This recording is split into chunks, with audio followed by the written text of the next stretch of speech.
taxi dancing, a porn PSA, and Paul goes on Jackass? All this and more on a brand new How Did This Get Made? Last Looks. Hit the theme. This is the last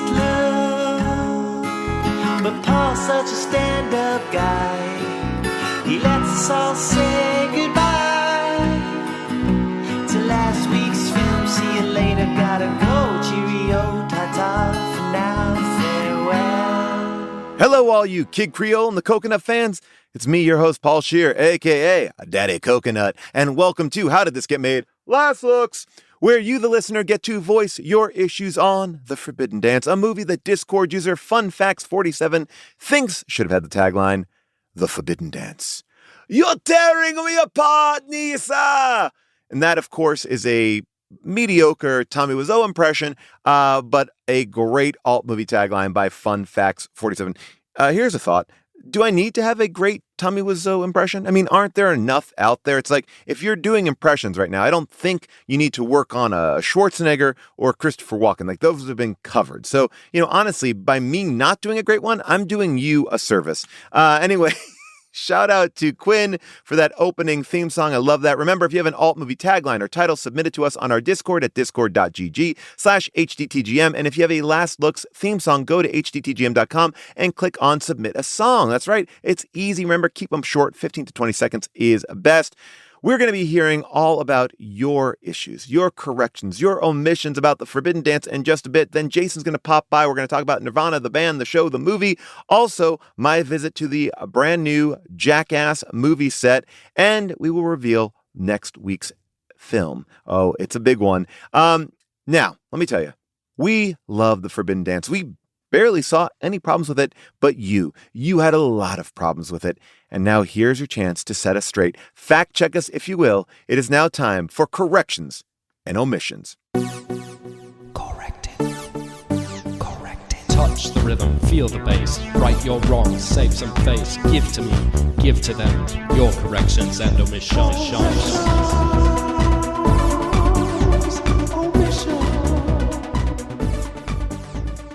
Thank you, Brian B. Love that song. All right, first one up from the Discord is John Steele. Hey, Paul, two things. Hey, John. Number one, I was surprised not to hear Jason's take on Nisa running through a men's bathroom barefoot while they made their escape from the villain. You know what? Honestly, John, I think that there's just too much in this movie to discuss that that was kind of left on the wayside. Here's what I'm going to say. Yeah, gross. But also not as gross as those dirty feet in Birdemic. I mean, those live in my mind forever. John Steele also brings up that the actor that we were calling Rutger Hauer's brother is Richard Lynch. John Steele reveals that apparently he set himself on fire while on LSD in the 70s. Our producer Scott chimes in and says, yeah, that is true. He became a very popular nemesis in film and TV because of these scars that happened in a 1967 incident in New York City's Central Park, where he did light himself on fire. 70% of his body is burned. But wow, way to go. This guy came back and was a very hardworking, great actor. So there you go. Can't beat that. And kids, don't do drugs. Mitch Kappa writes, one very funny thing that wasn't mentioned. Wow, another thing that we didn't mention in the episode is how Rutger Hauer's brother eventually reveals his real passion project is to open an evil nightclub. The one dastardly plan that happens to line up perfectly with having captured Nisa.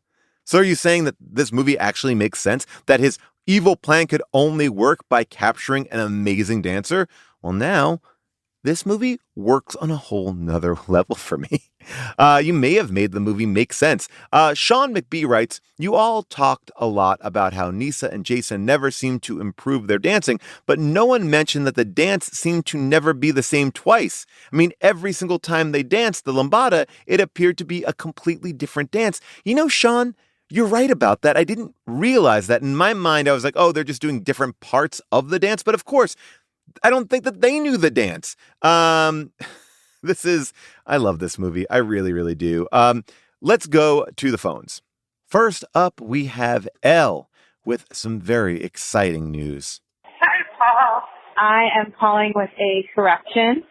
You all spoke pretty highly about Dirty Dancing during last week's episode of The Forbidden Dance, and the Switchblade lady, Nikki, is her name, I believe, was actually in Dirty Dancing. I recognized her. She is like the older woman who is married that Patrick Swayze is sleeping with before he meets babies. So I verified this. This is one of the only things that she's been in is these two movies that I've seen. Oh, actually, she's been in a few others, Poseidon, Skeleton Key. But yeah, wanted to provide some more connective tissue between these two iconic dance movies. Thanks so much. Love the show. I love it. Thank you so much. You know what? He should have stayed with her. I think he should have stayed with her. He would be more happy with her. And by he, I mean Patrick Swayze. I don't know if you've seen our shirt for this, but Jason Needs a Swayze is a pretty great new design that we have in our TeePublic store. You can just go and get that by going to hdtgm.com and clicking on merch. I do love that. I'm not using that just to sell a shirt. I don't care if you buy the shirt. I think it's a good shirt. But I just want to kind of keep all the connective tissue together. Next up, a call from someone who's anonymous. Paul, June, Jason, greetings. I just finished The Forbidden Dance. And Paul, one of your comments reminded me of an ad that I saw back in 2019. Your comment was about why PSAs aren't spicier and hotter these days, and maybe we should bring that back. So back when I worked in marketing, I would keep up with trends and industry news, and I came across this ad produced by a Spanish agency called Officer and Gentleman, and they partnered with adult film creators to have sex on a beach while it was cleaned up by the organization Ocean Polymers. And for every view the video receives, they would make a donation to this organization. Well, it received 5.5 million views, and Ocean Polymers got a ton of money because of this not-so-traditional PSA. Love the show. Love the work that y'all are doing. Your content is a balm in these troubling times. Please keep it up. And excited for the next episode. Bye. Whoa, wait, what? That is the most insane story. I have to go find this. I also, $1 per view. So I don't understand even how, okay. Oh, wait, so this is great. I love this idea. More spicy PSAs. You should get this done, caller. And by the way, thank you so much for what you said. We love doing the show, and it means a lot that it's a salve for us, too. I just think, yes, why not do it? As a matter of fact, Scott is chiming in. There's a whole New York Post article about this PSA. The title is, "Can the dirtiest porn ever help clean up our filthy beaches?" And it's a flick. I guess I didn't understand it when you were describing it, but Pornhub, every time you watched it, they would give a donation to Ocean Polymers, a nonprofit organization working on sending a ship to sea to pick up and recycle plastic from the world's waters and spread awareness about this environmental issue. While the Flicks site says the dirtiest porn ever, because they wanted to kind of appeal to a lot of fetishes. Basically, you never get to see anything in the act. It's obscured by garbage until a cleanup crew is there in Pornhub Cares logos. So it's a porn that's safe for your own family. And I'm just looking at some stills from it. And you know what? This is genius. This is a genius thing. All right, back to the Discord. My Fake Iron Lung writes, I am surprised that Jason, June, and John did not mention what Nisa was doing at the brothel. It's something called taxi dancing. It's basically an old-timey thing from the early 20th century where a dime a dance girls would dance with businessmen for companionship. The movie sort of merged that older style with a more modern brothel, which was not necessarily the case with taxi dancing. Obviously, Switchblade Lady and her establishment is supposed to be sleazy and in seedy Hollywood, so the conflict would be heightened if it was more akin to sex work. Well, I think we did talk about that. She was just $1 a dance girl. I mean, and we understand 10 cents a dance is where it was. I feel like this was like taxi dancing with with more, right? It starts with taxi dancing and then it heightens, and she wouldn't heighten, so she just did the taxi dancing. But anyway, it was weird, and I don't think that this was happening anytime around the time of this film. Like you said, it was from the early 20th century. Ginger writes, whenever Nisa spoke to her tribe or the witch doctor, she was speaking Spanish. Shouldn't she have been speaking Portuguese, as that's Brazil's official language? You know what? We actually did talk about it. It just wasn't one of the most interesting facts. We just kind of cut it from the episode. Adjective Animal writes, I can't believe they didn't cover the song Lambada was remade into the 2011 Jennifer Lopez plus Pitbull hit On the Floor. Every time that song played in the movie, which was many, I kept on expecting to see Mr. Worldwide to chime in. Apparently, On the Floor was so popular that Lambada re-entered the Billboard charts in 2011 after 22 years, hitting number 3 on the Billboard digital chart. Whoa, I did not know that. And you know what? I mean, Mr. Worldwide should be in a cameo in every movie. I mean, if there's dancing in the movie, he should be there just to cheer him on. Adjective Animal, love this. I cannot believe that we did not know that Lambada re-entered the charts after 22 years. Blew me away. Wow. So many great corrections and omissions this week, but there can only be one that is the best. And you know what? It's going to be hard for me to figure it out, but I think the one that is our winner is our anonymous caller who led us to the best, most spiciest PSA of all time. That's right. Anonymous, you get this week's prize. And you know what? For having the best correction, we have a very special prize for you, courtesy of a surprise guest. Nope, that wasn't a lion. That was the roar of Nisa's bodyguard and magical shaman. Remember him? That's right, Anonymous.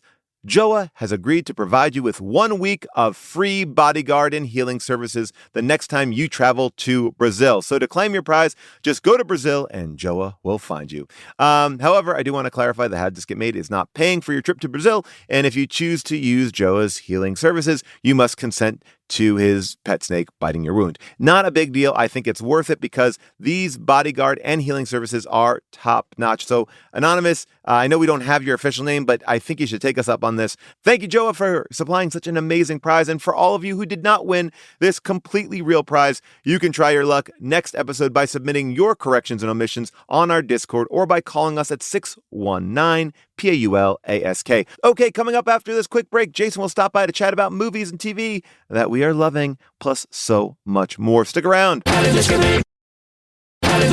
Welcome back. I'm sure you've noticed that every Tuesday we re-release old How Did This Get Made episodes back into our feed. We used to call these matinees, but now we're calling them classics. This week's classic episode is on the erotic thriller Jade. So keep on checking out all of our replays of classic episodes every Tuesday. And now, without any further ado, it is time to welcome to Last Looks for a little Just Chat, my friend Jason.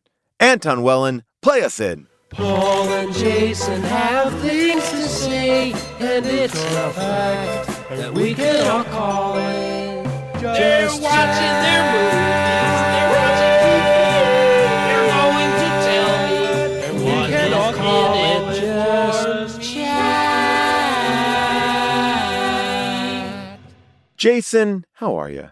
Paul, boy, oh boy, thrilled to see you. How are you? I am thrilled to see you as well. I feel like there's been so much stuff going on. I haven't seen you in a little bit of time. It's been too long. It's been too long, and we were in the middle of spring break, and I know you go hard. You go down to Florida. You know, I go down to Florida. I've got, I rent a house with a guitar-shaped pool. Oh, yeah, so fun. You enter the neck, and you come out the fretboard. You know, it's a cool spot.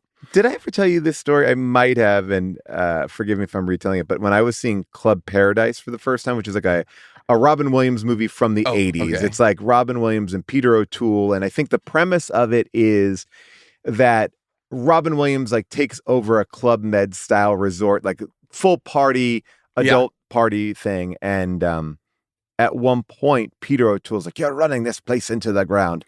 And he goes, "I am finding diaphragms in the pool." And I didn't know what that was. And I was trying to find out from my dad. I was like, "Dad, what?" It's like, what's a diaphragm? He's like, "Oh, that's how you control your breathing." I'm like, "Great." So could you lose that in the pool? It was like, what? Oh, what And a I didn't. strange thing for your dad to have to put together. Oh, and then he was like, "Oh, no, that's another kind of no. That's a different kind of diaphragm." Oh my Uh, God. But you have a lot of. I guess what I was saying was you have a lot of diaphragms in your pool. Well, see, I have one of those, when Scrooge McDuck dives into the the swimming money, pool yeah. full of gold coins. Yeah. That's what my pool is like, except it's just diaphragms. I actually have no water in it. It's just diaphragms. Well, there is water in it because the diaphragms do absorb something. And There is a little bit of water, but really it is mostly diaphragms. I'm surprised that in this year of our Lord 2026, we have not ever seen anyone attempt a Scrooge McDuck dive into a pool full of coins. How has that not been a Mr. Beast thing? Yeah, or just some a Jackass dumb, 6 or whatever thing, How have they not tried? Although, I mean, I think the answer is obvious. Metal is solid. It doesn't move like liquid. And if you tried to dive into a pool full of metal coins, you would die. But at the same time, we have to see if that's actually true. I agree. We don't and maybe know. the thing is, maybe it's a person couldn't do it, but a duck could. Ooh, a duck Maybe with a that's monocle? it. I think maybe Yeah. the problem has been getting the monocle on a duck. And the robe. It's really a tailoring issue.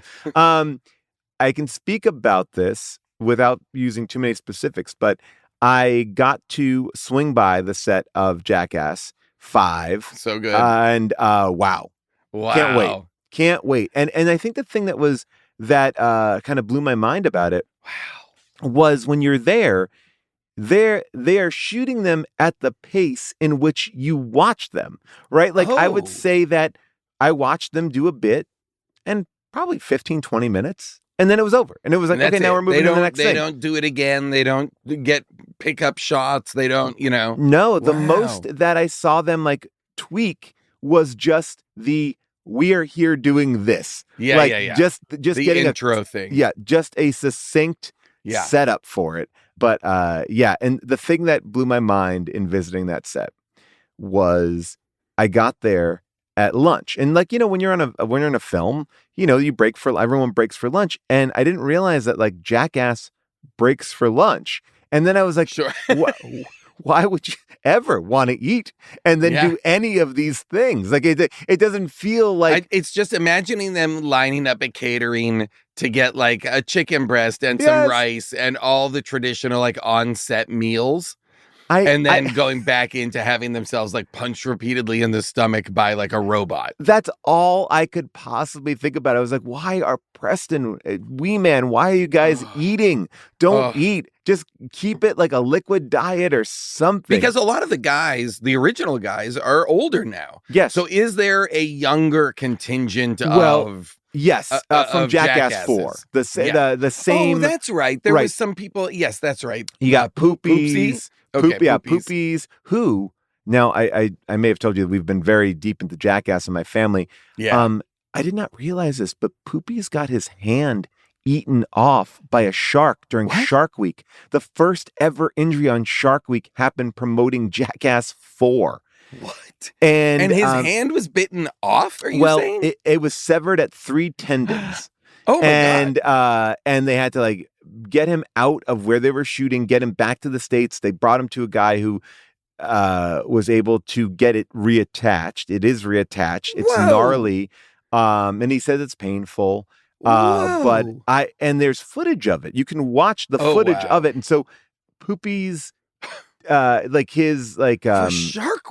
Shark Week, not even for the movie. Like they gave him the footage to put on his YouTube. Like that was the mea culpa. Like the Shark Week people were like, well, you can actually have the footage. It's brutal. And then Steve-O talks about it as well. And he was like, we all knew this was not a smart thing. He's like, because in our time with dealing with sharks and everything, he's like, sharks really don't fuck with you. And, but these sharks were so hungry. He's like, I saw a leaf land like in the water and they all went nuts for the leaf. So then you drop Poopies in there, doing a literal jump the shark like Fonzie from Happy Days moment, falls off. And when you watch them race towards him, it is frightening. Oh, that's awful. And there's my God. And there's no insurance. I was actually thinking that's like the best, not the best gig, but like for Shark Week, it's like, oh, he didn't get paid paid extra for losing his hand because I'm sure he signed everything away. Oh, for sure.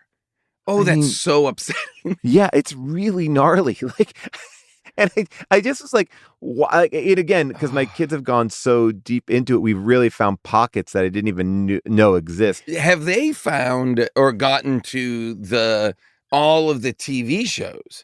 Because yes, that's how we I feel started. like, it is. Okay. Because I was like, I knew the movies would be great, but I was like, let's start on the TV show because it's harder to go backwards than... It really is. It's a good ramp up. And so, so that was the TV shows, which apparently, according to Jeff Tremaine and Johnny, they are in the middle of redoing because... Oh, wow.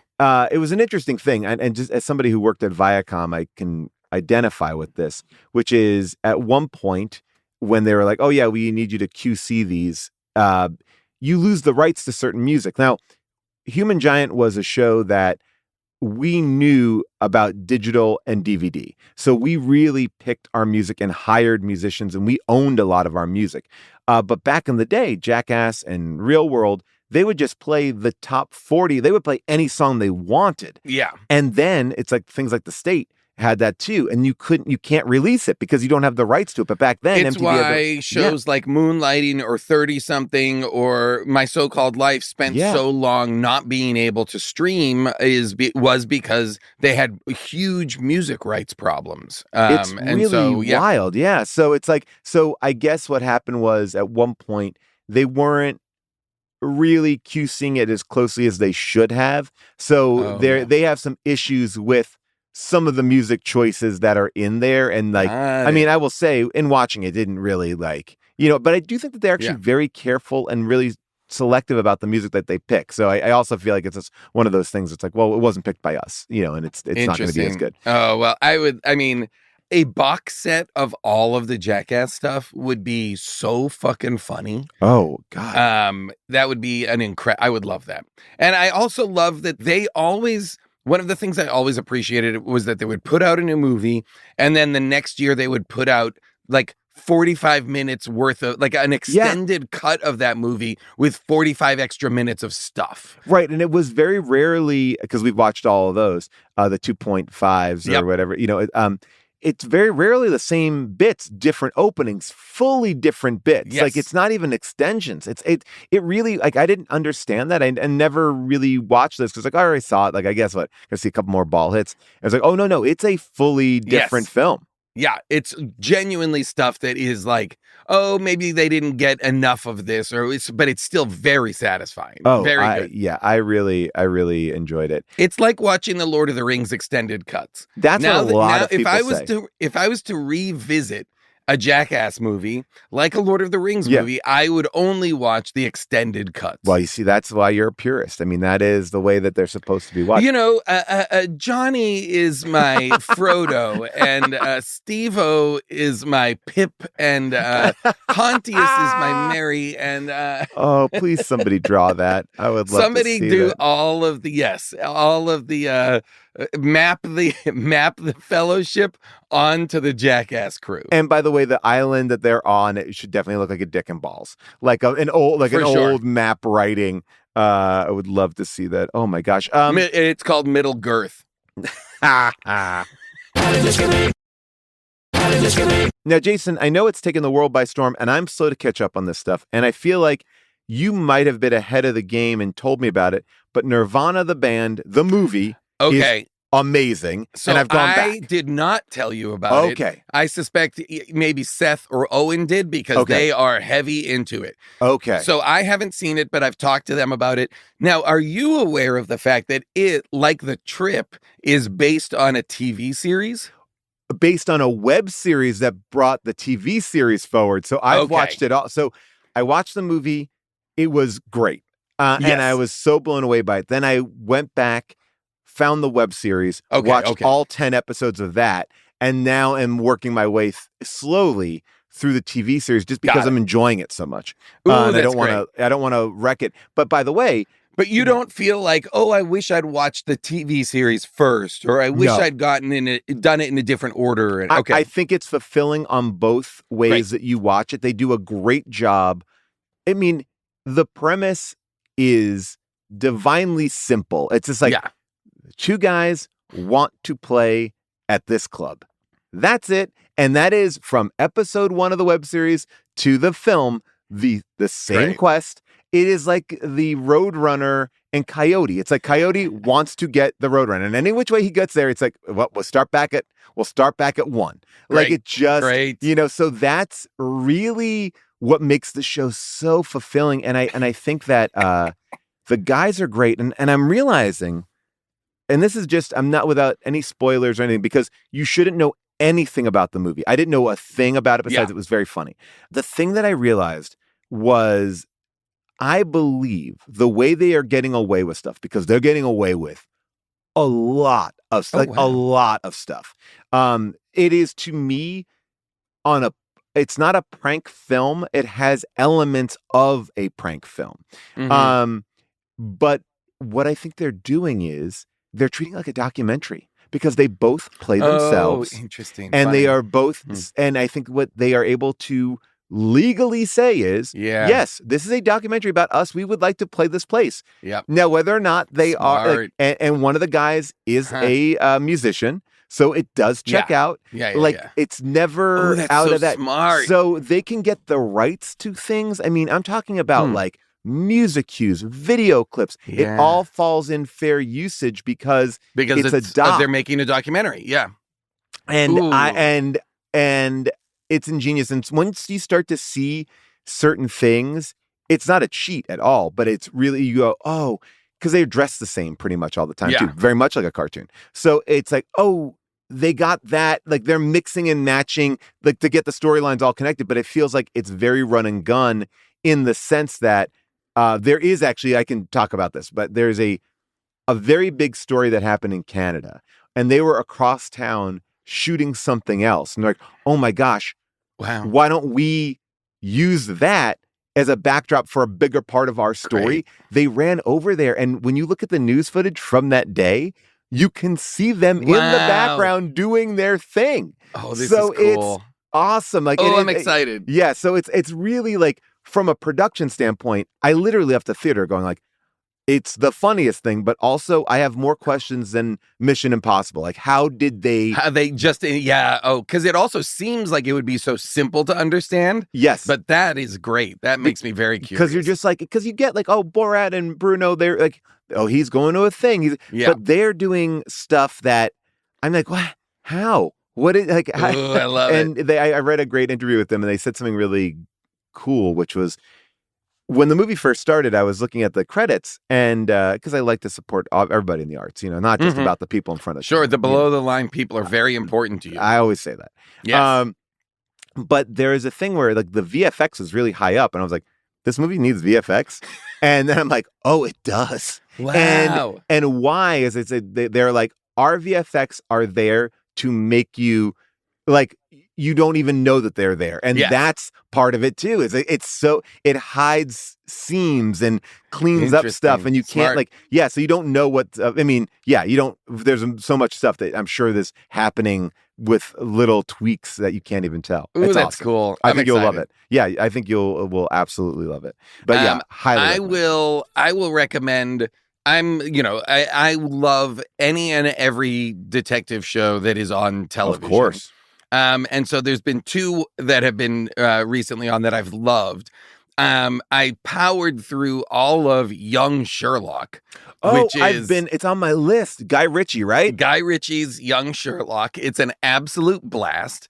It basically is like college age Sherlock. And he becomes best friends with Moriarty, and it's basically like they're on cases that are, that affect them, and it's and Sherlock's whole family is a part of it. It's not Rafe Fiennes, Joseph Fiennes. The brother is his father, and it's great. And he's a Fiennes. The Sherlock, the actor who plays Sherlock is a Fiennes as well, but not. And what a Fiennes. What a fine Fiennes he is. Anyway, but it's got that like kinetic Guy Ritchie style and vibe. I love this. I love that Guy Ritchie's like second coming is this like kind of cool shows and doing this. I was obsessed when I was a kid with Young Sherlock Holmes, the movie. Oh, I didn't see it. Oh, okay. When I was a kid, there's a movie called Young Sherlock Holmes. And it's like, the game is afoot. And that was the big part of it. But it was a college age or, a high school age. Cool. And it was such a fun way to kind of do Sherlock. And it's a way to like, I don't know. It's like you can also give him, you can beat him down a little bit. Like he doesn't have to be Sherlock at full power. Well, that's what's fun about it is you are watching him become that learn the lessons of Sherlock Holmes. He doesn't know everything. He's not, so he's kind of like stumbling his way through things, which is very fun. Oh, I love it. And in many ways, Moriarty is more attuned to certain things and is more perceptive, or they're having their competition of minds and deductive reasoning and all that kind of stuff. It's great. So no Watson. No Watson. That makes sense because Watson's kind of coming in. I think. I think Watson's later, but I'm trying to think if there's anybody who's like a Watson stand-in. It seems like Moriarty is, or they are having that relationship, or are they? Yes, it is more Moriarty. It is a two-hander for him and Moriarty, which is great. I love it.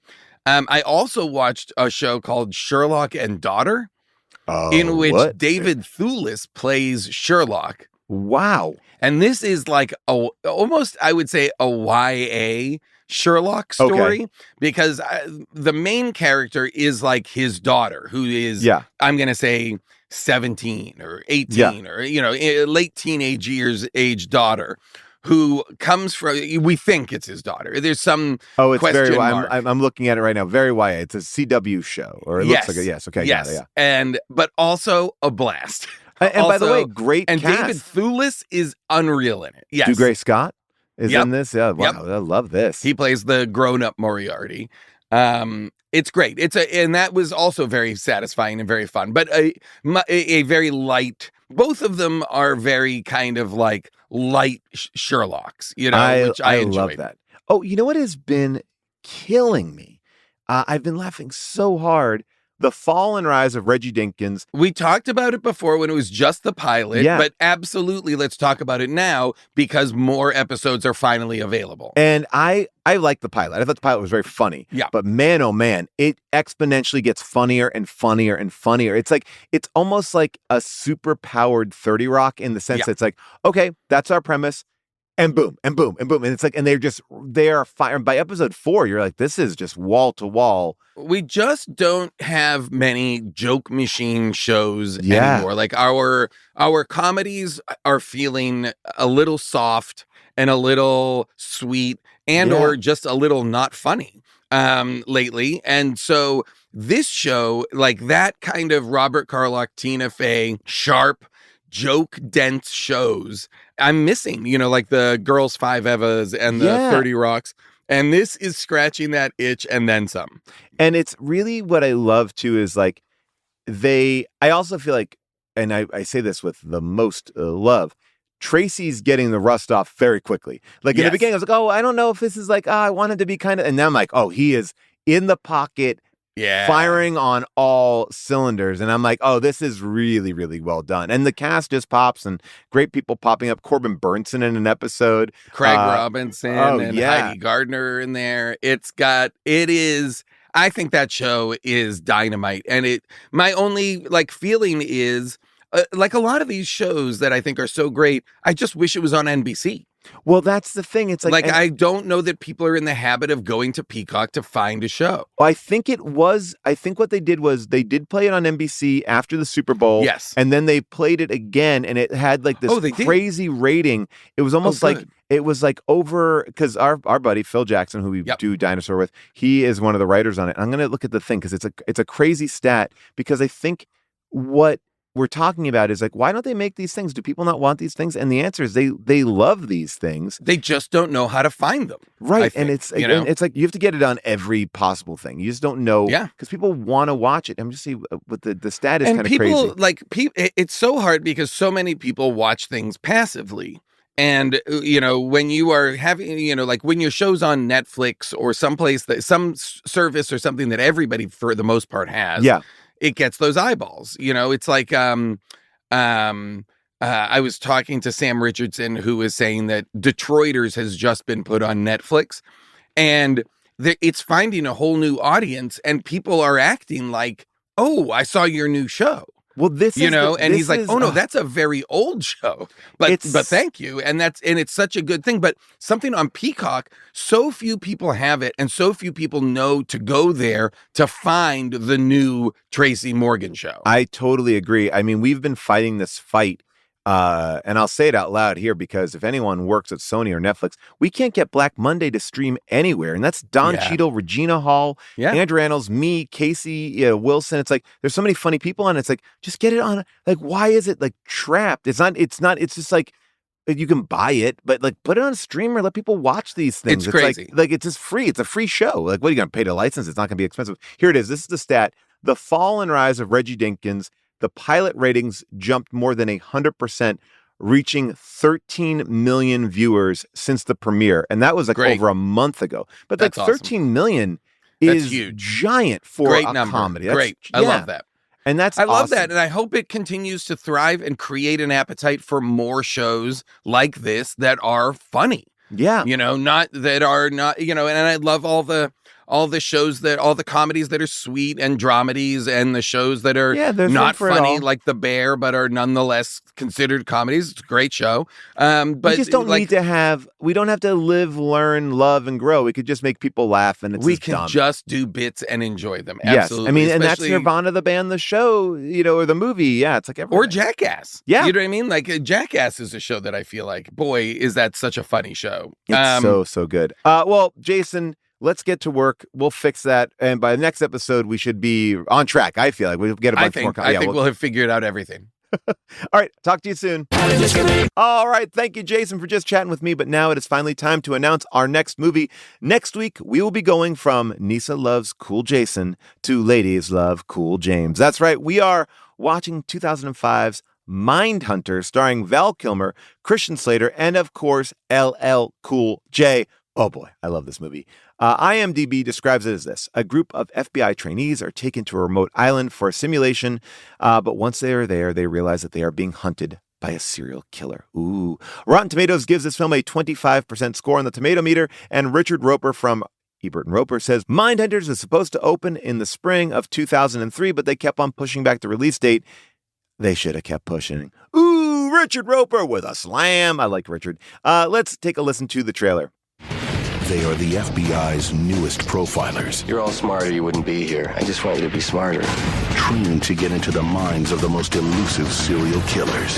Now, someone trained to think like a killer There's just one problem. is about to become one. There's no one here but us. You can stream Mindhunters on Starz and Philo, and you can rent it at all the usual places that you rent movies. Okay, so that is it for Last Looks. If you listen to us on Apple Podcasts or Spotify, please rate and review us. Please also make sure you are following us and have automatic downloads turned on. Have automatic downloads turned on. It helps the show, and we appreciate this. Visit us on social media at HDTGM.